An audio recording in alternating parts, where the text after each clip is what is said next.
तो जिसे मैं जंग का ऐलान भी कर ही दूंगा जिसे मैं जंग का ऐलान भी कर ही दूंगा। मेरे दुश्मन तो मेरे कद के बराबर तो आ। सलाम, नमस्ते, सत श्री अकाल। मैं हूं आपके साथ हर्षिता मिश्रा और आप देख रहे हैं टाइम्स मेल। मिडिल ईस्ट में जंग की आहट साफ साफ सुनाई दे रही है। अमेरिका के मिलिट्री एयरक्राफ्ट कैरियर समेत जंगी बेड़े ईरान को घेर कर बैठे हैं। अमेरिका के मिलिट्री ईरान के नजदीक समंदर में लंगर डालकर बैठी है और इंतजार कर रही है कि कब दुनिया का सबसे ताकतवर शख्स ईरान पर हमले की इजाजत दे।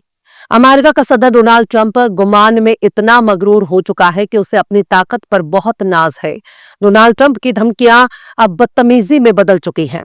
दुनिया भर की निगाहें अमेरिका पर टिकी हुई हैं। पूरी दुनिया को समझ में आ चुका है कि अमेरिका अपने फायदे के लिए किसी को भी निशाना बना सकता है। न उसके लिए कोई दोस्त है, न दुश्मन, न उसके लिए कोई अपना है, न पराया। उसे सिर्फ अपने रोकड़े से प्यार है। उसे सिर्फ सोने, चांदी, हीरे, जवाहरात और मालो दौलत से प्यार है। अमेरिका को सिर्फ और सिर्फ अपने हथियारों के बिजनेस से मतलब है और तेल के कारोबार के लिए वो दुनिया की कोई भी जमीन खोद सकता है, कोई भी जमीन छीन सकता है, किसी को भी कत्ल कर सकता है, कुछ भी इल्जाम लगा सकता है। एक तरफ डोनाल्ड ट्रंप ईरान के साथ न्यूक्लियर डील चाहते हैं, वहीं दूसरी तरफ जाफरी एप्स्टीन की फाइलों में दर्ज अपने काले कारनामे को छुपाने के लिए सफाई पर सफाई पेश कर रहा है। खुद को बहुत बड़ा संत, महंत और तपस्वी साबित करने में लगा है। ईरान को बार बार धमकी दे रहा है कि आओ हमसे डील करो वरना तुम्हारी ईंट से ईंट बजा देंगे। आओ समझौता करो वरना तुम्हारे देश पर हमला करके तबाहो बर्बाद कर देंगे।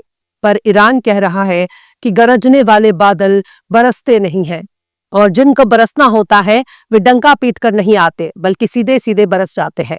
अगर हमला करना है तो करो, अगर लड़ने का इरादा है तो लड़ लो, हम यही तैयार बैठे हैं। और अगर समझौता करना है तो समझौता कायदे से करना होगा। धमकी और बदतमीजी को ईरान वाले अपने ठेंगे पर रखते हैं, जूते की नोक पर रखते हैं। ईरान कह रहा है कि अगर डील करनी है तो बातचीत बराबरी से करनी होगी, दूसरे को इज्जत देकर ही समझौता होगा, वरना हम तो पहले से ही तैयार बैठे हैं, आओ और लड़ो। अब अयातुल्ला सैयद अली खामनेई ने अपने एक प्रोग्राम में बोलते हुए अमेरिका की जो थोड़ी बहुत बची कुची इज्जत थी उसे भी उन्होंने तार तार कर दिया।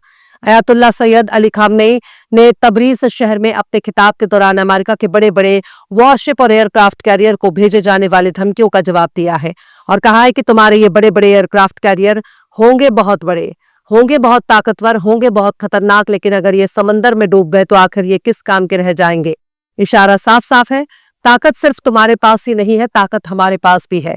तुम बड़े बड़े एयरक्राफ्ट भेज रहे हो, लेकिन जब वे समंदर में डूब जाएंगे तो तुम्हारी क्या इज्जत रह जाएगी।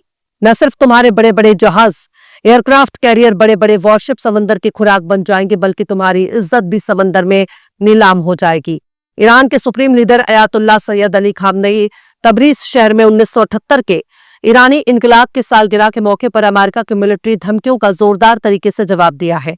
और सबसे मजेदार बात यह है कि अयातुल्ला सैयद अली खामनेई ने ट्विटर पर अपना एक ऐसा अकाउंट भी तैयार कर लिया है जो बाकायदा हिंदी उर्दू ऑडियंस के लिए है, यानी हिंदुस्तानी जबान में अयातुल्ला सैयद अली खामनेई का देवनागरी स्क्रिप्ट में लिखा ट्विटर हैंडल नजर आ रहा है। अयातुल्ला सैयद अली खामनेई ने सीधे सीधे अमेरिकी सदर को खिताब करते हुए कहा कि अमेरिका सदर बार बार कहते हैं कि हमारी फौज दुनिया की सबसे ताकतवर फौज है, लेकिन हो सकता है कि कभी दुनिया की सबसे ताकतवर फौज को ऐसा तमाचा पड़ जाए कि वो अपनी जगह से उठ ही ना पाए।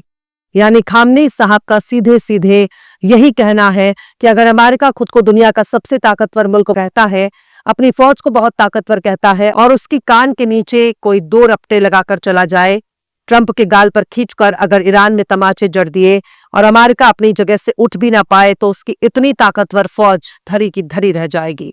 अमेरिका के सुपर पावर होने का क्या फायदा अगर वो एक दो तमाचे में ही ढेर हो जाए और अपनी जगह से उठ ना सके, फिर तो अमेरिका की इज्जत का कचरा ही बन जाएगा।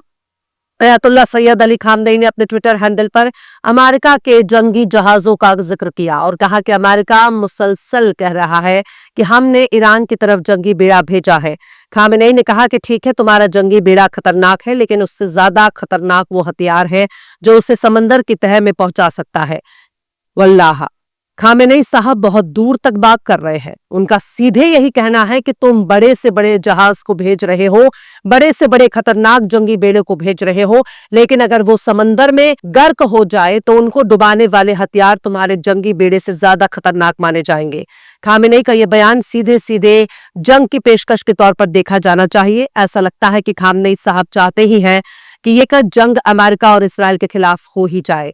तो सोचकर बताइए कितनी भारी बेइज्जती के बाद अब और क्या बाकी रह गया। दुनिया के सबसे घिनौने बच्चों के बलात्कारी एप्स्टीन से रिश्ते रखने वाला अमेरिका का बदनाम सदर डोनाल्ड ट्रंप 87-88 साल के एक ऐसे रूहानी बुजुर्ग से बार बार बदतमीजी कर रहा है, बदजुबानी कर रहा है और ईरान के बुजुर्ग लीडर अमेरिका को जंग के लिए ललकार रहे हैं।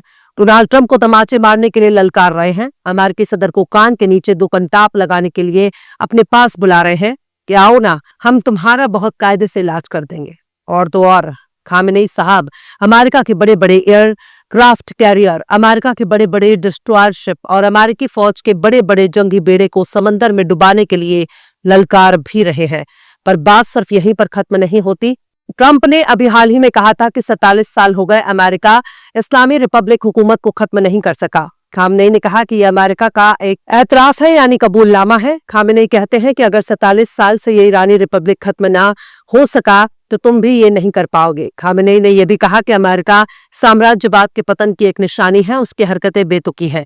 हथियारों के मामले में वो कहते हैं कि अमेरिका कहता है कि आपके पास इतनी रेंज की मिसाइलें नहीं होनी चाहिए, उससे ज्यादा की नहीं। खामनेई कहते हैं कि तुमसे क्या मतलब, अगर किसी देश के पास अपने दिफा के लिए हथियार नहीं होंगे तो वो दुश्मन के जरिए रौंद दिया जाएगा।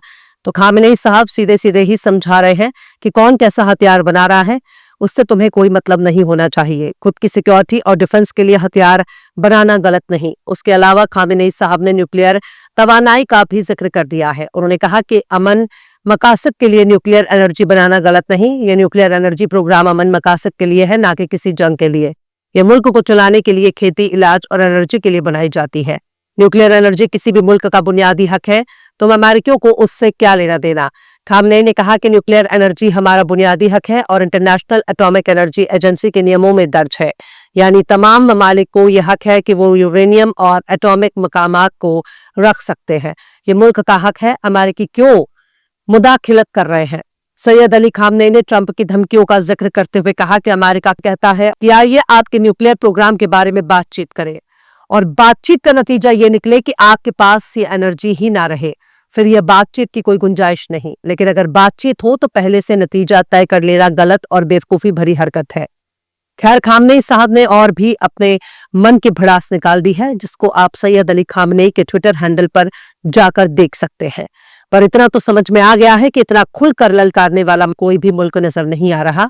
खासकर अरब ममालिक में इतनी भी ताकत नहीं रह गई कि वो ईरान की तरह अमेरिका को ललकार सके। हो सकता है एप्स्टीन की रंगीन फाइलों ने अरबों को बुज़दिल बना रखा हो। बहुत से स्वघोषित और नाम निहाद विश्वगुरु नेताओं की कमजोरी एप्स्टीन की फाइलों में कैद है, लिहाजा वो अमेरिका के गुलाम बन चुके हैं। उन्हें ईरान के सुप्रीम लीडर से सीखना चाहिए कि दुश्मन की आंख में आंख मिलाकर कैसे बात की जाती है। खामेनेई का बयान सिर्फ खिताब तक महदूद नहीं है, बल्कि ये वो चैलेंज है जो ईरान की तरफ आंख उठाकर देखने वाले अमेरिका को जंग में आने की दावत है। और ऐसी दावत बहुत कम लोग ही दे सकते हैं, जिन्होंने खुल्लम खुल्ला अमेरिका की बेइज्जती करके रख दी है और अमेरिका को एहसास ही नहीं हो रहा कि उसके पास के नीचे की जमीन किसी भी वक्त निकल सकती है। बहरहाल, चलते चलते आखिर में यूसुफ जमाल ने भी क्या खूब फरमाया है, कातिल तो सीना तान के चलते रहे यहाँ, कातिल तो सीना तान के चलते रहे यहाँ, जो बेगुनाह थे उनसे हवालात भर गए। फिलहाल इस खबर में बस इतना ही। यह एपिसोड आपको कैसा लगा कमेंट बॉक्स में जरूर से बताइए। पसंद आए तो लाइक करें, शेयर करें और बेबाक निष्पक्ष स्वतंत्र पत्रकारिता को सपोर्ट करने के लिए हमारे चैनल टाइम्स मेल को जरूर से सब्सक्राइब करें और बेल आइकन की घंटी वाली बटन आप जरूर से दबा दें, ताकि आपको हमारे आने वाले नए वीडियो की नोटिफिकेशन फौरन ही मिल जाए। फिर मिलते हैं किसी और वीडियो में एक नई खबर के साथ। हर्षिता मिश्रा को दीजिए इजाजत। जय हिंद। अगर अभी तक आपने हमारे चैनल टाइम्स मेल को सब्सक्राइब नहीं किया है तो जल्दी से सब्सक्राइब कर दें और बेल आइकन भी प्रेस कर दें।